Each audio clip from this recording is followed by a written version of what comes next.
Assalamualaikum semuanya, selamat pagi. Baik anak-anak, saya harus beres-beres dulu ya ini ya. Ya baik anak-anak, saya ucapkan kembali lagi Assalamualaikum warahmatullahi wabarakatuh. Anak-anak belum tahu saya ya, siapa namanya, saya dari mana, belum kenal ya. Nah maka dari itu Bapak di sini akan memperkenalkan diri. Nama Bapak adalah Adika Abu Khair Amar, bisa dipanggil Bapak Dika. Saya Bapak adalah mahasiswa Universitas Indarprastapa PGRI yang akan melakukan PPL atau praktek mengajar di sekolah kalian. Nah, maka dari itu Bapak di sini sebenarnya bukan orang Jakarta asli ya, gitu, bukan orang Bekasi asli. Sebenarnya rumah Bapak di Bekasi, cuman Bapak ini asli dari Jawa Tengah, dari kota Brebes. Teman-teman di sini teman-teman di sini ada yang ini nggak nih, ada yang dari Brebes? Oh nggak ada ya, berarti belum pernah makan telur asin seperti itu. Oke, kenapa Bapak datang ke sini menemui kalian? Bapak akan melakukan suatu proses layanan. Bapak karena jurusannya bimbingan konseling ya, memberikan layanan tentang self control atau bisa dibilang pengendalian diri. Nah, Bapak ini pengen kasih materi tersebut tentang self control ini biar kalian bisa mengetahui keputusan apa dan bisa mengendalikan diri kalian nanti suatu saat menghadapi kehidupan yang selanjutnya. Ada kendala apa di kehidupan kalian, ada juga nanti misalnya ada masalah apa yang dari orang tua atau dari lingkungan atau dari teman-teman kalian. Nah terus juga Bapak akan menjelaskan self control ini dengan melakukan layanan informasi. Nah Bapak ini nanti akan menjelaskan melalui materi yang akan Bapak sampaikan, yang sudah Bapak persiapkan nanti karena kalian SMA ya, SMA kelas 1 semua nih ya, berarti kelas 13 baru masuk SMA dan sudah memasuki masa remaja. Nah maka dari itu kenapa sih Bapak juga akan memberikan topik ini? Nah topik ini sebenarnya menggambarkan sepanjang usia ya, maksudnya dari kalian kecil sampai kalian tua nanti, sampai akhir hayat juga nanti ini bakal berpengaruh pada kehidupan kalian. Nah juga ada nanti Bapak akan menyampaikan informasi, kalian bisa bertanya nanti di akhir penjelasan Bapak, dan juga kalian bisa duduk tenang, terus bisa berdiskusi sama Bapak. Terus juga nanti akan ada penjelasan kehidupan sehari-hari dari materi ini juga. Lalu nanti karena waktunya sekitar 30 menit Bapak akan menjelaskan materi tersebut. Bapak minta kalian tenang aja, duduk tenang, santai, mendengarkan Bapak berbicara, dan jika ada pertanyaan kalian silahkan ungkapkan. Lalu juga nanti kalian gini, Bapak emang guru baru, cuma nanti Bapak ini tugasnya untuk membimbing kalian. Jadi nanti jika kalian ingin mengungkapkan sesuatu, mencurahkan isi hati kalian juga, atau keluh kesah kalian silahkan berbicara kepada Bapak gitu. Nanti kalian bisa ngomong setelah kegiatan ini, atau nanti pas lagi pulang sekolah kalian juga bisa ngomong seperti itu. Lalu ada nanti di setiap kegiatan juga ya, di kegiatan nanti, maksudnya bukan setiap kegiatan, di kegiatan nanti saya mohon kalian berbicaranya ya sesuai sama ranah pendidikan aja gitu, kayak ngomongnya yang sopan gitu, terus juga gak boleh ngomong kasar seperti itu. Lalu juga nanti kalau misalnya ada dari kalian atau dari bapak suatu kalimat atau kata atau cerita yang tidak bisa dibeberkan kepada teman-teman yang lain di kelas selain kelas ini, yang saya bapak minta kalian tutup aja gitu, jangan disebarluaskan seperti itu. Nah, karena kalian baru kenal bapak juga nih ya, tadi sudah bapak jelaskan kenapa apa sih nanti kira-kira kalian ini, bapak jelaskan kembali, bapak nanti kalian ini akan ketemu sama orang-orang baru, sama orang-orang baru, kejadian baru, pengalaman baru, nanti banyak banget deh yang akan kalian hadapi seperti itu. Nah, di materi bapak ini yang akan bapak sampaikan ini kalian bisa sortir, kalian harus apa nanti, terus juga kalian bisa berbincang kepada guru lain dan orang tua kalian dan teman-teman terdekat kalian, apakah yang bapak bicarakan ini benar atau tidak, dan bermanfaat buat kalian atau tidak, seperti itu. Karena bapak cuma bisa sementara itu, bapak cuma bisa menyampaikan informasi ini, materi ini dengan ucapan kata-kata. Nah, sebelumnya bapak mau cerita nih, kenapa bapak bisa masuk guru BK? Ini teman-teman di sini ada berapa murid ya di sini ya? 40 ya. Oke, 40 nih. Mungkin nanti dari ya 5 dari 40 atau 6 dari 40 nih, atau salah satunya minat kepada bidang BK gara-gara apa? Saya akan memberikan alasan. Bapak akan memberikan alasan. BK itu adalah ilmu yang bersosial atau yang bisa menyeluruh. Maka bapak ini memberikan informasi kepada kalian untuk siapapun. Jadi kalian juga bisa menceritakan atau berbagi kepada teman-teman kalian atau orang-orang terdekat kalian agar teman kalian juga bisa menjadi lebih baik. Tujuan bapak juga di sini untuk kalian menjadi lebih baik, dan kita sama-sama belajar. Kalian belajar dan bapak juga bisa belajar. Makanya pengalaman kalian menurut bapak ini sangat penting. Nah, nanti juga ada apa ya, bukan praktek sih, kayak ilustrasi lah gitu, ilustrasi bagaimana topik ini bisa berjalan dengan lancar, maksudnya materi ini bisa berjalan lancar. Lalu juga bapak cuma minta apa ya, cuma minta kalian bisa aktif nih gitu, kalian bisa aktif dan kalian jangan malu-malu. Oke, sebelum kita mulai masuk materinya, marilah kita berdoa untuk agama dan percaya masing-masing. Ini yang mau pimpin bapak apa kali ketua kelas aja? Ketua kelasnya ada nggak? Oh ada ya. Mau bapak aja yang pimpin apa kalau ketua kelas aja? Oh bapak aja. Oke deh, baik. Sebelum kita mulai materi dari bimbingan konseling, marilah kita berdoa menurut agama dan percaya masing-masing.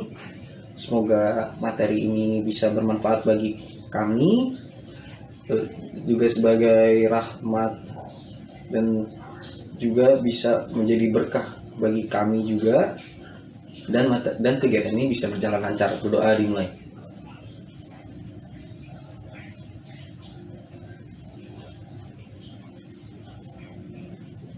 Selesai. Terima kasih teman-teman sudah meluangkan waktunya untuk berdoa, dan juga mempersilahkan bapak untuk menyampaikan suatu materi yang penting banget buat kalian. Oke. Materi yang bapak akan saya jelaskan kembali ya, materi yang akan bapak sampaikan itu adalah self control atau kontrol diri. Nah, kenapa bapak tadi bilang kontrol diri itu dari anak-anak sampai usia tua itu masih berlaku? Karena self control ini bersifat umum, atau nanti bisa dibilang setiap detik pun atau setiap apa yang kamu lakukan itu bakalan berlaku seperti itu. Nah, Bapak jelaskan dulu, self control atau kontrol diri ini perlu dimiliki oleh setiap individu, seperti perilaku yang baik, konstruktif, serta keharmonisan dengan orang lain dipengaruhi oleh kemampuan individu. Jadi, apa yang kalian lakukan ini bakalan menjadi bisa dibilang hasil yang apa yang kalian telah lakukan. Misalnya kalau kalian berperilaku baik, maka hasilnya juga akan baik, seperti itu. Ini pengendalian diri ya. Jadi self control ini bisa dibilang kalian akan bisa memilih yang mana baik, mana yang buruk. Nah, seperti itu. Self control yang berkembang dengan baik pada diri individu akan membantu individu untuk menahan perilaku yang bertentangan dengan norma sosial. Nilai plusnya pada self control ini adalah nilai sosial. Untuk kembali lagi, sosial itu untuk bersama-sama ya, entah di lingkungan rumah atau lingkungan rumah, keluarga dan sebagainya, seperti sekolah, seperti itu. Nah, tingkah laku individu ini ditentukan oleh dua variabel. Pertama, variabel internal dan variabel eksternal. Sekuat apapun stimulus dan penguat eksternal, perilaku individu masih bisa dirubah melalui proses kontrol diri. Sekarang gini, pada dasarnya nggak ada yang namanya sifat atau karakteristik itu dibawa dari lahir, tetapi karakteristik itu bisa diubah yang dipengaruhi oleh lingkungan dan genetik. Nah, genetik itu lingkungan dan genetik, dua ini nggak bisa salah satunya menjadikan karakteristik, tetapi dua-duanya sangat berpengaruh. Lingkungan dan genetik atau gen itu maksudnya itu bawaan dari lahir, seperti itu. Nah, meskipun kondisi eksternal sangat mempengaruhi, maksudnya kondisi lingkungan sangat mempengaruhi, dan kemampuan kontrol di individu dapat memilih perilaku mana yang akan ditampilkan. Maksudnya kalau kalian memilih, misalnya dalam keadaan gini, kalau kalian mau makan, itu lebih baik berdoa apa langsung makan. Nah, karakteristik yang kalian, maksudnya bukan karakteristik, maksudnya tindakan apa yang kalian lakukan. Kalau misalnya kalian ingin memikirnya kalian harus berdoa dulu, ya kalian berdoa, itu lebih baik dan dianjurkan oleh hadis agama. Tapi kalau misalnya kalian di saat itu nggak bisa kontrol diri, misalnya udah lapar banget nih, gitu, langsung lahap gitu aja, nggak bisa berdoa, maksudnya nggak berdoa dulu, yaitu perbuatan yang salah, seperti itu. Makanya self control itu sangat penting agar kita tidak masuk ke dalam pelanggaran yang berada di lingkungan sekitar, seperti itu. Berikut diuraikan definisi self control menurut beberapa para ahli. Ini menurut Tuan Berg ya. Ini Bapak ada 3 ahli yang akan bisa menguatkan self control itu ada. Ini Bapak akan menguruti tahun dari tahun yang paling tua sampai paling muda. Ada 3. Menurut Tuan Berg, pada tahun 1995 atau Berg itu tulisannya BERK. Nah, jangan kotor. Berikut positif. Di bukunya di halaman 53, self control adalah kemampuan individu untuk menghambat atau mencegah suatu impuls agar tidak muncul dalam bentuk tingkah laku yang melanggar atau bertentangan dengan standar moral. Suatu impuls. Nah, impuls itu adalah maksudnya impuls itu rangsangan negatif. Rangsangan negatif. Kita kuatkan lagi, impuls itu rangsangan. Maksudnya bukan negatif, rangsangan aja. Maksudnya rangsangan itu Bapak perdalam lagi, itu maksudnya sebelum kita melakukan sesuatu itu bakal ada yang namanya rangsangan atau impuls gitu, agar tidak muncul tingkah laku yang melanggar norma. Nah, makanya kita bisa sebut self control itu kita bisa mengendalikan diri kita, itu namanya self control. Yang kedua, menurut Tuan Lodge atau Mr. Lodge itu tulisannya LOUGE, Lodge, tahun 1995 di bukunya halaman 79 self control as the choice of the large, more delayed cost outcome. Ada yang tahu artinya di sini? Nggak ada. Ya udah, Bapak jelasin aja. Lodge memaknai self control sebagai salah satu pilihan tindakan yang akan memberikan manfaat lebih besar dengan cara menunda kepuasan sesaat. Nah, betul. Memberikan manfaat lebih besar dengan cara menunda kepuasan sesaat. Nah, maka dari itu kalian pernah ngerasa nih gitu. Bapak akan garis besar yang memaknai kepuasan sesaat. Nah, kepuasan sesaat itu adalah sebenarnya kalau bisa ditimbul itu dengan cara pikirannya tidak jangka panjang. Kalau kalian pikirnya nggak jangka panjang, kalau misalnya kita melakukan A bakalan dapat burung nggak gitu. Nah, kalau misalnya kita nggak pikir jangka panjang, kerjain aja, tapi juga bakalan enak atau bakalan apa gitu. Nah, maksudnya gini, kalau kalian tahu merokok nggak? Nah, di usia kalian itu sebenarnya belum baik untuk merokok gitu. Sebenarnya dilarang juga oleh agama, oleh dokter juga, karena mengaruh kesehatan dan juga menimbulkan dosa. Tetapi Bapak tidak bisa membeberkan dosanya itu. Nah, kalau misalnya kalian mencoba rokok nih, oh enak, tapi sesaat. Nanti kenapa bisa Bapak ngomong sesaat? Nanti di saat kalian sudah berusia lanjut, atau nanti kalian di usia remaja akhir, di usia umur 20 kalian banyak pikiran atau banyak masalah yang kalian hadapi, ini nanti bukan rokok aja yang bakalan kalian cicipi gitu, tapi ada yang lain gitu yang sangat negatif, yang bisa dibilang temannya rokok seperti itu. Karena ini Bapak juga banyak teman yang seperti itu, makanya Bapak ini berani mengucapkan itu agar kalian tidak bisa masuk ke jurang rokok itu tersebut. Karena self control yang baik itu adalah jangan sampai kalian memiliki kelemahan atau bisa dibilang nanti kalian bakal kena imbasnya pas lagi udah tua seperti itu.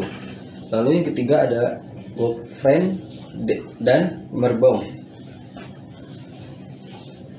Ini nama judul bukunya yang diciptakan oleh Muharsih pada tahun 2008 di halaman 16. Mendefinisikan kontrol diri itu sebagai suatu kemampuan untuk menyusun, membimbing, mengatur, dan mengarahkan bentuk perilaku yang dapat membawa individu ke arah konsekuensi positif. Sama pada pengertian sebelumnya, intinya kegiatan yang bisa kita lakukan untuk ke arah yang positif. Nah, makanya kalau dari Bapak sih ya, makna dari self control itu adalah kemampuan diri untuk memfilter atau menyaring atau memilih perilaku yang baik dan yang buruk dalam kehidupan sehari-hari. Teori sebab akibat? Kalian mungkin belum, nanti akan mempelajari namanya sebab akibat. Nah, apa yang kalian lakukan itu bakalan, misalnya kalian lakukan itulah hasilnya yang akan kalian hadapi, yang akan kalian dapatkan. Maksudnya, kalau kalian melakukan hal negatif, itu kalian bakal mendapatkan sesuatu yang negatif. Kalau kalian mendapatkan hal yang positif, dan nanti kalian juga akan mendapatkan hal yang positif. Nah, seperti itu. Ini penerapannya untuk kehidupan sehari-hari ya. Nah, kenapa Bapak mengambil Mr. Lodge +95? Karena penguraiannya juga sangat kuat ya gitu. Menurut Bapak, menyebut Lodge ini pada tahun 1995 menyebutkan gambaran individu yang menggunakan self control, yakni 1.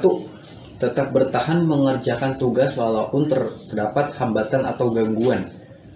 Nah, di sini gini loh, maksud dari poin A ini, yang tadi Bapak sampaikan, kalau misalnya belum yakin, di posisi belum yakin, nah ini kalau kalian belum yakin, misalnya ini ada rokok, kalian mau cobain apa enggak gitu. Nah, self control itu ada di sesi itu.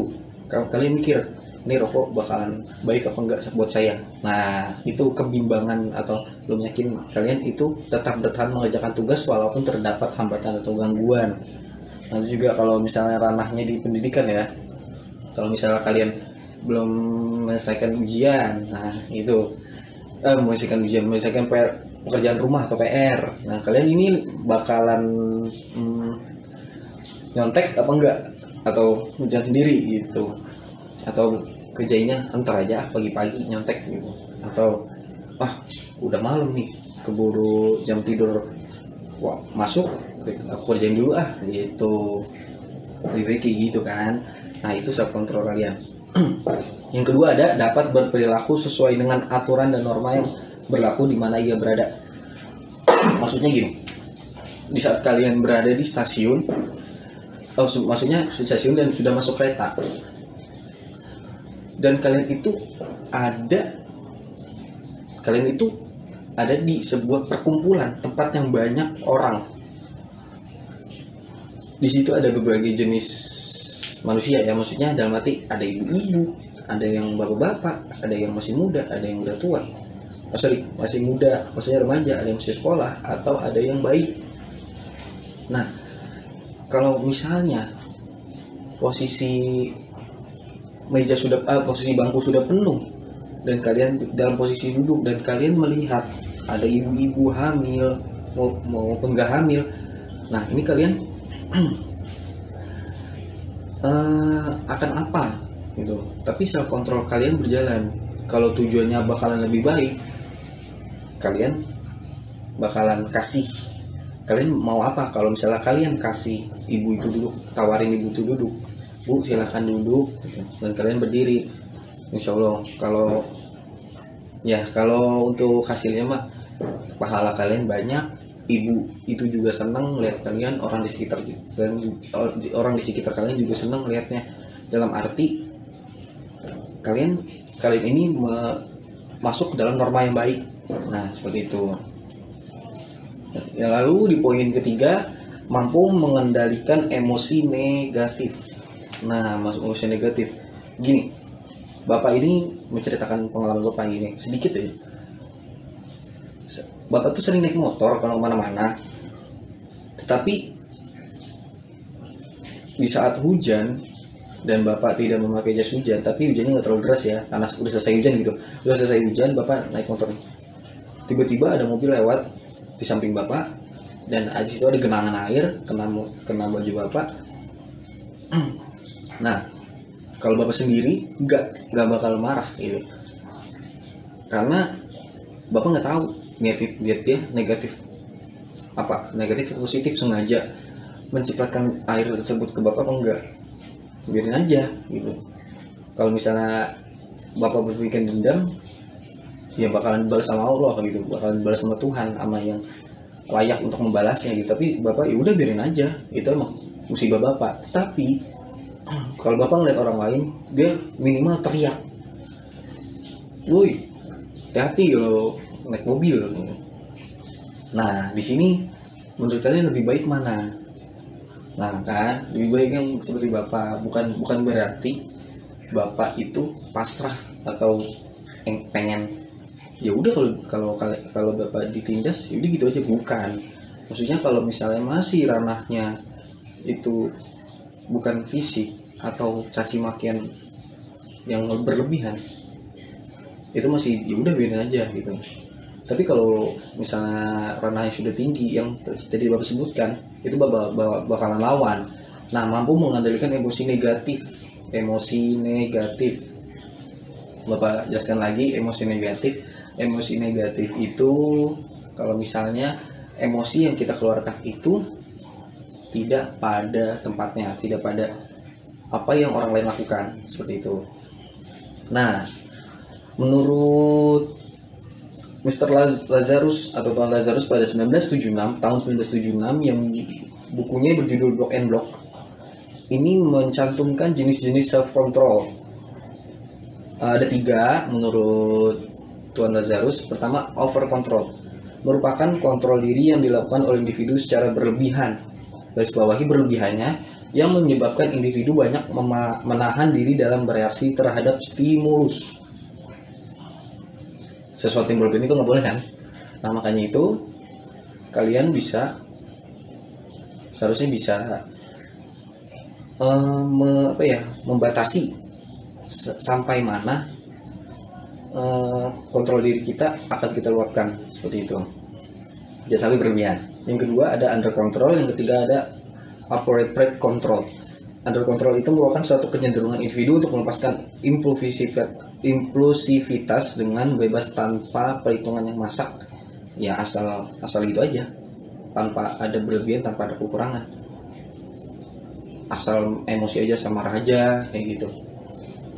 Ya kalau misalnya kalian ambil contoh, ya maksudnya kalau misalnya dia merasa kecewa tapi kecewanya cuma dasar gitu, dia marah-marah, ya udah, padahal mah itu emang sudah aturannya gitu, atau emang sudah ditetapkan sama lingkungan sekitar, tapi dia kecewa dan dia marah-marah sama orang yang nggak ada haknya dalam peraturan tersebut gitu. Itu namanya under control. Ketiga, appropriate control itu merupakan kontrol individu dalam upaya mengendalikan impuls secara tepat. Impuls secara tepat itu maksudnya bisa dibilang dia tahu dia harus ngapain, dia tahu harus ngapain. Dia itu meluapkan atau menegur atau ngapain itu terhadap orang lain, seperti itu.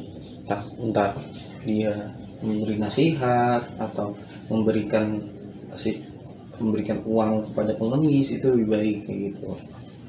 Nah, aspek-aspek kontrol bisa digunakan untuk mengukur self control individu. Ini ada aspek-aspeknya menurut Tuan Avril. Pada tahun 1973 di bukunya di halaman 287 ada 3 aspek self control. Pertama, behavioral control atau kontrol perilaku. Behavioral control merupakan kemampuan individu dalam mengendalikan diri pada suatu keadaan yang tidak menyenangkan. Bapak nggak perlu menjelaskan ya, kalian sudah tahu. Yang kedua ada cognitive control. Apa itu cognitive control? Kognitif nih, sebagai kemampuan individu dalam mengendalikan diri untuk mengolah informasi yang tidak diinginkan dengan cara menginterpretasi, menilai atau menghubungkan suatu kejadian ke dalam suatu kerangka kognitif sebagai adaptasi psikologis untuk mengurangi tekanan yang dihadapi. Nah, masih gini, ada yang bisa dibilang kalian lebih percaya teori, maksudnya gini, kalian itu lebih percaya teori Bapak atau teori orang lain kalau misalnya merokok itu salah. Dalam arti menurut teman kalian misalnya lebih senior, bisa dibilang jangan temen deh gitu. Misalnya kayak ada seseorang yang lebih tua, tetangga kalian, ya udah, kata dia, misalnya kalian nanya, atau bang, kalau rokok itu enak nggak sih? Enak, tetapi kalau umurnya jangan dulu dah, nanti aja kalau udah gede, gitu. Nah kalau menurut Bapak, ngerokok itu nggak boleh sama sekali, mau kalian gede, mau kalian kecil, mau kalian udah tua, itu nggak boleh, karena dampaknya bakalan negatif buat kalian. Nah kayak gitu.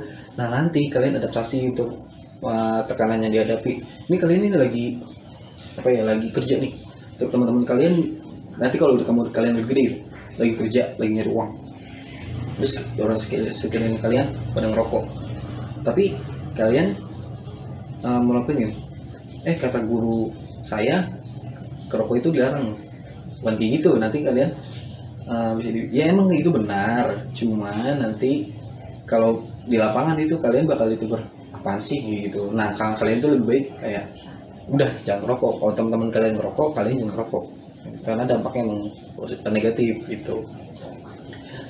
Yang ketiga ada decisional control, mengontrol keputusan.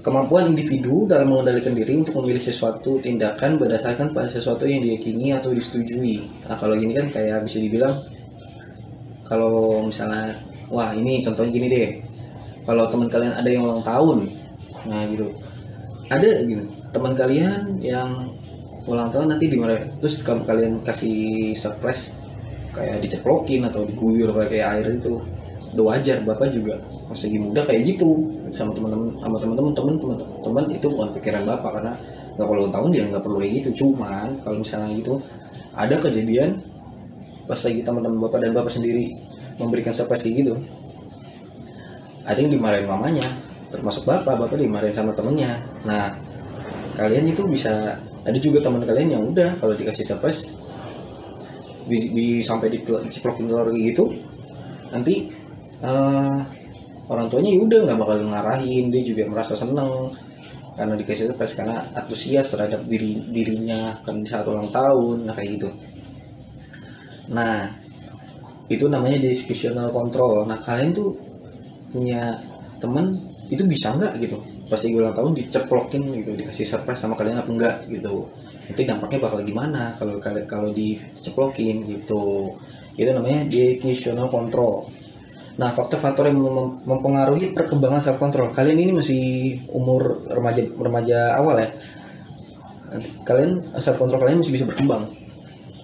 Maka dari itu pentingnya poin bapak yang akan sampaikan ini adalah, pertama, menurut Tuan Lodge kembali pada tahun 1995 di halaman 34, faktor yang mempengaruhi perkembangan self control yakni pertama faktor genetik dan faktor lingkungan. Yang tadi bapak sudah jelaskan. Kenapa sih kok faktor genetik dan faktor lingkungan? Karena kehidupan kalian itu dikelilingi oleh lingkungan, dan kalian ditanami oleh faktor genetik kalian seperti itu. Nah kenapa faktor genetik itu mempengaruhi perkembangan self control?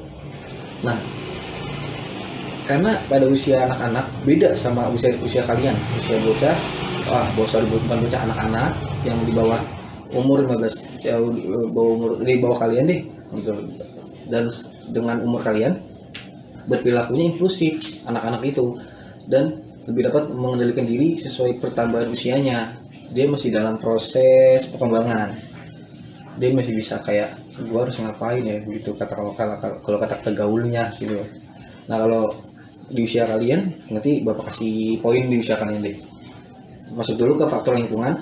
Kalau faktor lingkungan itu yang mempengaruhi perkembangan self control, terutama dipengaruhi oleh orang tua.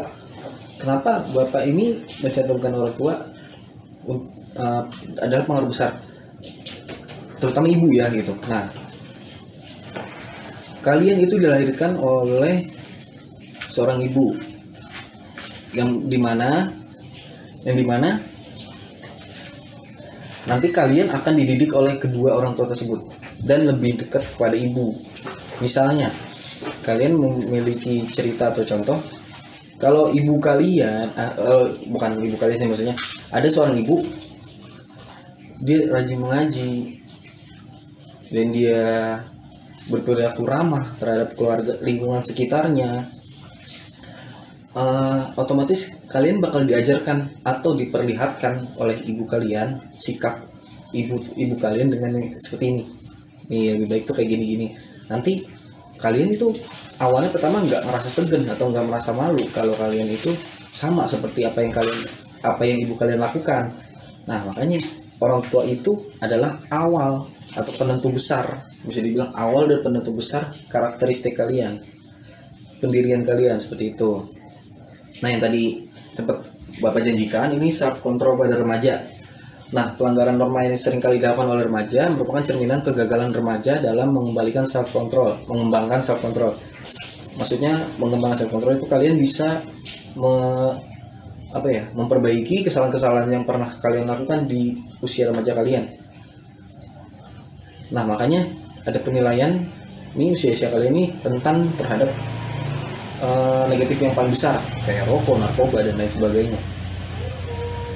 Nah menurut Mr. Paget, kemampuan kognitif pada remaja telah mencapai tahap pelaksanaan operasional formal. Dan pada tahap operasional formal remaja mampu memutuskan menyelesaikan masalah yang dihadapinya dan bertanggung jawab atas keputusan yang diambilnya. Nah kebanyakan kalau misalnya masih anak-anak ini dia melakukan sesuatu tapi belum tentu bisa mempertanggungjawabkan. Kalau di usia kalian itu bisa. Kalau misalnya remaja atau kalian gitu, usia kalian itu melakukan sesuatu terus kalian salah. Nah kalian itu bisa lebih mandiri dalam menyelesaikan masalah tersebut. Kalau masih anak-anak kan udah nggak bisa. Nah makanya beda tingkatan self control remaja sama masih anak-anak. Nah remaja ini kalau kalian ini masih udah bisa dibilang matang emosinya ketika meledakkan emosinya di hadapan orang lain, melainkan menunggu pada saat dan tempat yang kalau cenderung gitu. Kalau ini menurut teori juga dan menurut Bapak juga nih, kalau sumuan kalian ini lebih banyak atau mayoritas menyimpan emosinya dulu nih. Habis menyimpan emosinya, nanti kalian bakalan cerita ke orang yang lebih tepat. Misalnya kalian habis putus sama ceweknya atau cowoknya atau pasangannya gitu, terus kalian kesel, terus kalian nggak bisa ngapa-ngapain gitu. Tapi kalian cuma bisa cerita sama orang tua kalian atau guru BK kalian. Nah seperti itu contohnya. Tapi bener kan tuh kalau misalnya kalian tuh di usia remaja itu pasti kayak gitu, lebih memendam amarahnya. Nah maka dari itu Bapak bukan pesan sih, maksudnya dari teori yang Bapak kemukakan, materi yang Bapak kemukakan ini, intinya self control itu adalah pengendalian diri kalian.